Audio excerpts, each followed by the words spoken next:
Hello and welcome to the podcast. I'm Kim. This is Kim's Wellness Space, and you are very, very welcome. If this is the first time that you have found my podcast, I'm so pleased and happy for you. If you are a regular listener, thank you so much for coming back. That also means so much to me. So this episode is episode 54, and I really couldn't decide how I was going to name this episode this week.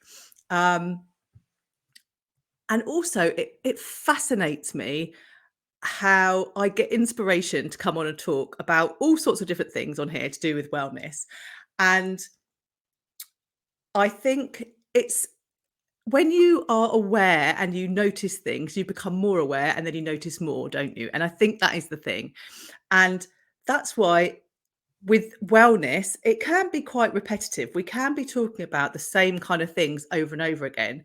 But if you're anything like me, and I know you are, um, sometimes we can hear it 10 times and it doesn't really resonate. And then all of a sudden, it does because somebody has put the words in a different order or they've emphasized something slightly differently. But all of a sudden, you're like, oh my God, I get it. And then once you get it, you see it everywhere. And all of a sudden, it's like the universe is confirming what you've just worked out. It's like, yes, you were right. And I'm just going to reinforce that again. And yes, you were right. And here is another example of it. And it just kind of ripples. And I think that's what happens with me when I get these inspirational moments of what am I going to chat about. So I actually wasn't going to record a podcast in this moment. I have got a few things listed that I want to talk about, but this morning I listened to another podcast called Just Five Things, which is brilliant, and I will put it in the show notes so you can go find it for yourselves. I've listened to it loads of times. I know the lady that whose podcast it is, and just listening to it this morning, kind of my brain went off on a little bit of a tangent, and then all of a sudden I was like, "Oh, okay, I understand this, why this scenario doesn't work for everybody, or why it doesn't work for some people straight away." Um, and then it got me thinking a bit more. And then I was like, "Do you know what? I need to come and record a podcast. While I've got all of this information in my head, I need to sit down and get it out because if I make notes about it, it's not going to come out in the same way as if I just sit and record it while it's just there fresh in my mind." Um, and so as I sat down to set this up to record it, I thought, do you know what? I'm just going to call it self-care because that's kind of what we're talking about. And then I was thinking, do you know, I don't think I will call it self-care because self-care it's like, it's been overused, hasn't it? To the point that people say it quite flippantly now.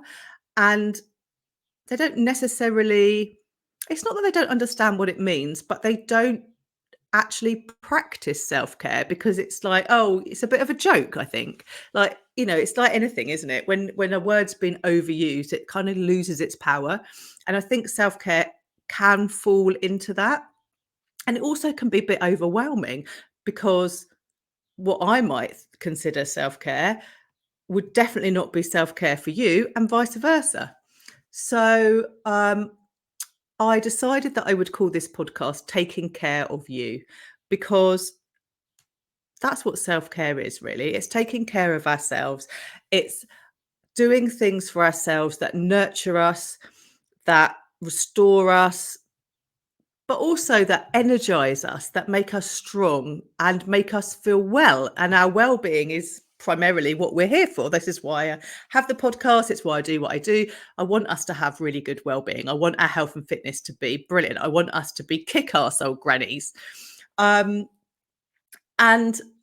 yeah, so I left that self-care label over there and I called it Taking Care of You because I just wanted it to hit a little bit differently.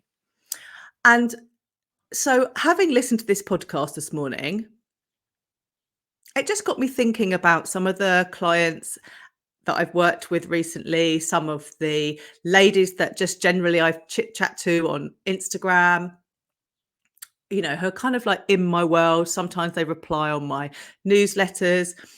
And, it's not rocket science that we're all dealing with the same thing, but we deal with it in different orders. We deal with it in different severities.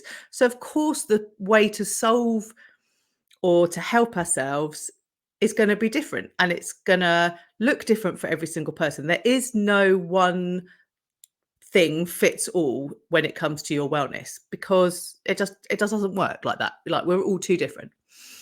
Um, and then while I was having lunch, I was sort of ruminating the words that were in my head. I was thinking about it, and I was thinking, oh my goodness, I was guilty this week of using the sentence, and I said, you're probably familiar, and you guys will be familiar as well, with the analogy that they use on aeroplanes. Whether you've been on a plane or not, you will have heard it being repeated because people use it.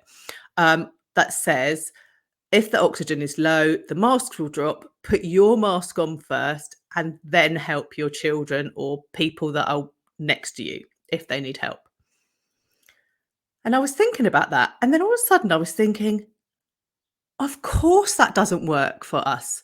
Of course that isn't how self-care settles with us.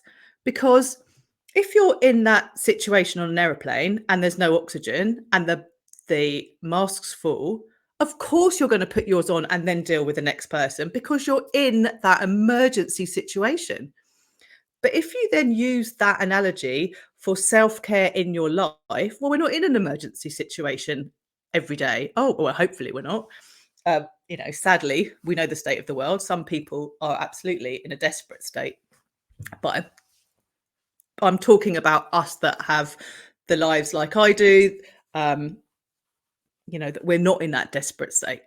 So we, generally, the people that I talk to, they get up, they are mums, they go to work, they're wives, they have a household to run, maybe they walk dogs, maybe they've got other pets they look after. That's their general day to day. And so, of course, they're not going to resonate with an emergency situation when it's just normal, mundane, everyday life. And I'm not using the word mundane in a bad way, because falling in love with the boring for our health and fitness is brilliant, and it's key to our success. We don't have to reinvent the wheel. We don't have to make it special. We just have to keep moving one step forward. But when you're getting up in the morning, sorting out your kids, taking them to school, going off to work, trying to remember if you've packed your lunch, all the things that run through your head, that isn't an emergency situation. So you're not going to prioritize self-care. I get it. I absolutely get it. And all of a sudden, I was like, well, I don't know why I use that analogy, because it just isn't, it's just not relevant, is it? Like, every single one of us, if we were in an emergency situation, of course we would do what is best for ourselves right there and then help as many people as we could, because that's what humans do. That is human nature. But when it's not an emergency situation, when it's just life that we do every single day, day in, day out, well, then it feels like we don't need to prioritize ourselves with self-care, because it's just normal. We don't need to. There's not any point. Somebody said to me this week, I only do things if it seems like there's a point to doing them. And I don't feel that there is a point for me looking after myself or putting myself higher up on the list. There's no point. It doesn't make any difference. I've still got to get up. I've still got to look after the kids. I've still got to go to work. I still need to hoover. I've still got to clean the loo. I've still got to do all of those things. So what's the point? But the point is that if we just stop and breathe for a moment and do one thing for ourselves that makes us feel good, it's kind of addictive, and you want to do more things that make you feel good, but also it changes you as a person so that you can cope with all of the other things that you do. It can help you prioritize what you're doing. So it can help you be a better wife or a better mum or a better sister, auntie, daughter, whatever role you want to give yourself. because you're running on a full battery. And that is why we want you to take care of yourself. That's why we want you to um, have this self-care, because it's really important for your battery level. If you are running on empty, everything, absolutely everything feels heavy and hard work and slow and difficult. But when you are full of energy and you're vitalized and your well-being is being looked after, and you're full of vitality in life, things become easier to deal with. And so you do spring out of bed, you do look forward to going to work, you look forward to taking your kids to school, you look forward to that dog walk. Maybe not look forward to cleaning the loo, but it's nice when it's clean, isn't it? We all have to do it. um so yeah, I'm actually going to stop using that analogy now. I'm going to stop it, because I just think that it's just not right. I need to find a different one, because when I have spoken to people in the last few weeks, or actually this year, I would say most of the majority of the people that I've spoken to this year, they struggle to even find 5 minutes in a day to do something just for them. And I'm in quite a privileged position. I've been practicing this a long time, and I'm actually really good at prioritizing myself. I still forget some days. There are some days where I sit down and think, oh my goodness, I've been so busy. What have I done for myself? I haven't done anything. And then I go and do something for myself, and then I feel a bit better, because it's rejuvenated my batteries. It's given me a bit of a oomph, a recharge. And we all recharge differently. And I think I've probably said here on this podcast before, because I've said it, I know I've said it to people before, that my husband and I are really good examples of this. So for me to recharge my batteries, I like nothing more than having time completely by myself. I like it to be completely silent. And that for me is just bliss. I love that. Whereas my husband recharges his batteries by being amongst other people, by being in noise. You know, I could come downstairs in the morning and have total silence, and it'd be lovely. And he will come downstairs and he'll put the radio on, because he'll be like, oh, it's a bit quiet in here. I don't like that. So we're so different. And that's the same for everybody. And once you spend time with yourself and notice, and the only way you can do it is by practicing different things and just finding out, like, do I like that? No. Do I like this? Yes. Then you can become a little bit more in tune with your body.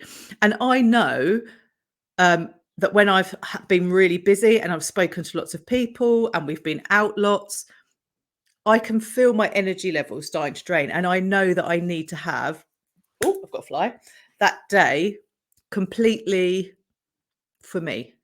And I might just go out in the garden, I might walk, I might read a book, it might be that I sit at my computer and I write emails. I don't have to be not doing anything, I'm doing stuff, but I'm doing it in quiet, and I'm doing it in my time, and I'm doing it for me, not for anybody else. And that's the thing, isn't it? And that's why I wanted to call it, this episode, Taking Care of You, because you need to find the things that make you full of energy and joy and vitality, so that you can then go off into life with a full battery. So the podcast that I was listening to this morning that I mentioned at the beginning is called Just 5 things, because it's about filling your day with just 5 things. And if you're interested in that, I highly recommend you go listen to it. But interestingly, the people that I've spoken to recently, that would probably feel quite overwhelming to them, because they're struggling to find one thing for themselves. So how do we stop this overwhelm? How do we stop always putting ourselves at the bottom of the list, and like, how do we draw that line and flip it so that we are taking care of ourselves? It's a really interesting question, isn't it? And I guess, like I said earlier, it will be different for every single one of us. But I think there are a few things that we can do um, to help this situation. And one of them is just to stand still and breathe. That sounds a bit nonsense, I know. But if you're really, really hectic and you've got to that point where you're like, I just don't really know what to do next, if you just stop, you don't have to close your eyes, but you could close your eyes. Just breathe in through your nose and then breathe out. You'll probably know what you need to do next. Like we already have all of the answers inside us. We just need to unlock them. And when we start to unlock them, it's really powerful. And the ladies that I work with, when all of a sudden they've unlocked this power and are like, "Do you know what? I did this for me and it was only 5 minutes, but it was the best 5 minutes of my day." Oh my goodness. Such a joy to hear. Such a joy to hear. And, brilliant, celebrating themselves because they found that 5 minutes. And if you can find 5 minutes, you can probably find 10. And if you can probably find 5 minutes one day, you probably can find 5 minutes on 2 days. And slowly it begins to snowball. And it's like all things, isn't it? We want to feel joy, we want to feel happiness. And once we unlock that secret of how we can feel it, amazing. I mean, life's still going to happen. Don't get me wrong. We're still going to have days where we're happier than others, or, you know, something might come along and really knock us and we'll have a down day. And that's fine. That's absolutely fine. We can feel those feelings, but we don't have to stay in those feelings. And actually, if we're taking care of ourselves, if we're taking a little bit of time every day for ourselves so that we are topping up this battery, then when those things happen to us in life that do knock us, it may be that they don't knock us quite as much as they had before. And also, it may be that it doesn't take us so long to recover from it as it did before. You'll bounce back a little bit quicker. If you're already exhausted and down and something horrible happens, you're going to be knocked down further. But if your battery is full and you're used to taking care of yourself and you take that time and something horrible happens, you don't get knocked down so bad. And also, because you have this practice, you'll keep on caring for yourself during these horrible moments. And that also helps your battery to come back up. So, self care, taking care of yourself, doing things for yourself to revitalize and energize your battery is so, so important. So I really hope you've enjoyed listening to the podcast today. As I said at the beginning, I wasn't planning on coming on doing it, but it was in my head. I knew I had to get it out. I think it's quite important. It's important for me to say the words. Maybe it's important for you to hear them today. I don't know. Let me know.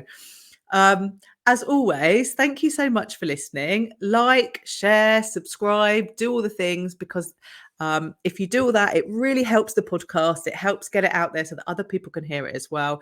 I'll make sure, as I said, that the other podcast that I was talking about, I'll put in the show notes if you want to go listen to that one as well. I highly recommend it. It's really good. But yeah, thank you so much for listening, and I will speak to you all again very, very soon.